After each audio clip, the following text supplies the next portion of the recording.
Hey, Steve Mignani here doing the junkyard crawl at Berniston Auto Wrecking in Berniston, Massachusetts with a very exotic at one point in time Corvette. This is an 84, the first year for the C4. Now, of course, we know that right now in 2022, the C8 finally has the mid-engine architecture that Zora Arkus Duntov dreamed of since 1960 and Chevrolet teased us with all through the 70s, but finally it's here. Well, in 1982 and 83, the press, the whole world was buzzing about the new Corvette, the C4. What was it going to be? What was it not going to be?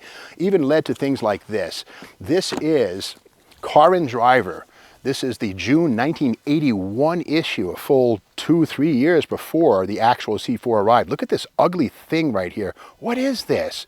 Well, the story behind this is that Car and Driver paid dearly for spy photos from people like Jim Dunn, who wrote this book, Car Spy, about 5-6 years ago. Of course, Jim Dunn is a legend in the spy photo hunting world.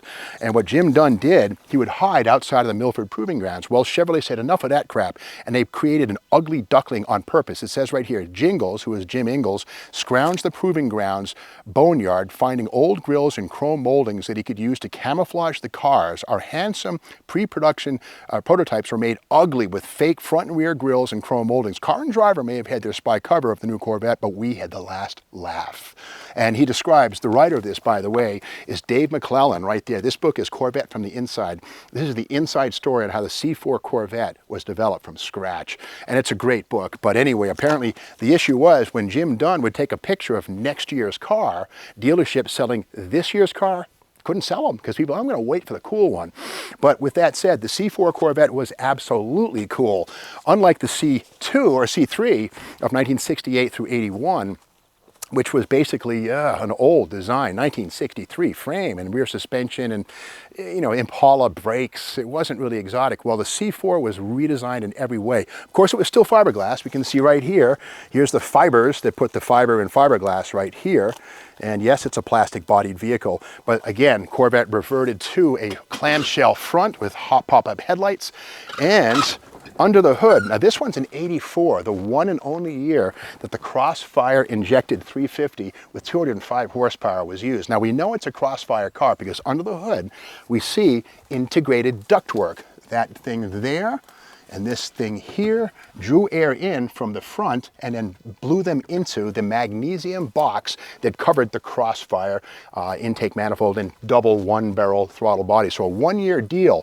And in total, 51,547 1984 Corvettes were built, which was the second highest production run ever. Now the deal is, there was no 83 Corvette because Chevrolet got off to a late start. They started building these things midway through 83, so just skip 83 and just make them 84. So again, the model run for 84 Corvettes was really long, which is why over 51,000 were built, which is almost twice normal production. But beyond the engine, the beauty of the C4 is things like this. The upper control arms are forged aluminum. Look at that slender but strong upper arm. The C3 and C2 had station wagon parts, stamped steel, bulky stuff. Disc brakes from PBR of Australia.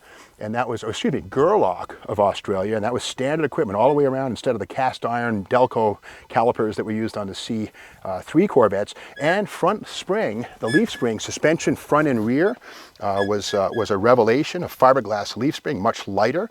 And again, power steering, power brakes, all of that pretty much standard stuff, air conditioning. But again, this was once a Crossfire injection car, and we know that because of the hood.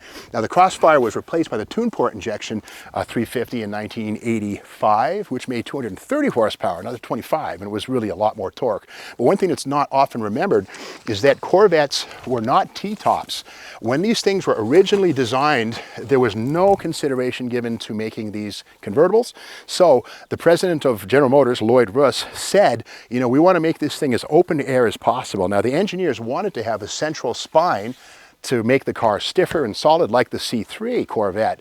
But the management said, nope, you're going to have an open top. So I can't open the doors. They're locked on this thing, both sides. But one thing about C4 Corvettes that a lot of owners complain about is they have a really tall sill, like this big box you got to climb over to get in.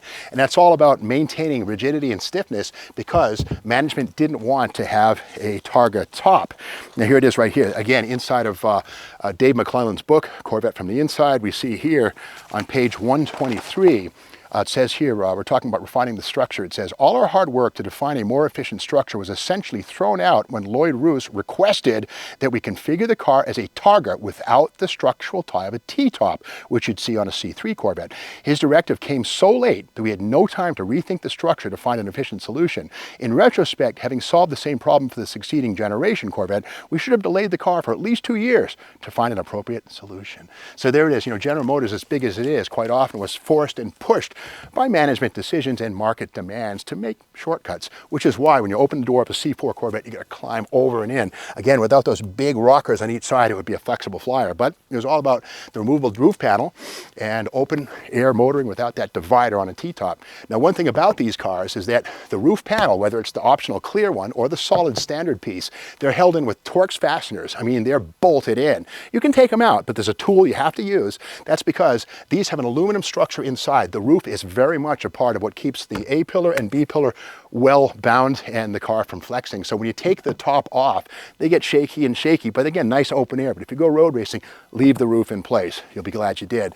Now, of course, like all Corvettes from '65, the C4 had disc brakes in the back, but again, we have the Australian-sourced calipers in the back, larger rotors front and rear, and again, the aluminum, look at these beautiful wishbones. It's like a wrist bone right there. It's very small, but very strong, much lighter than the factory or the stamped steel junk, really, that would have been used previously. Transverse leaf spring in the back made of fiberglass, and the big rear window here for a couple of years was the largest curved one-piece glass structure in a mass-produced automotive setting.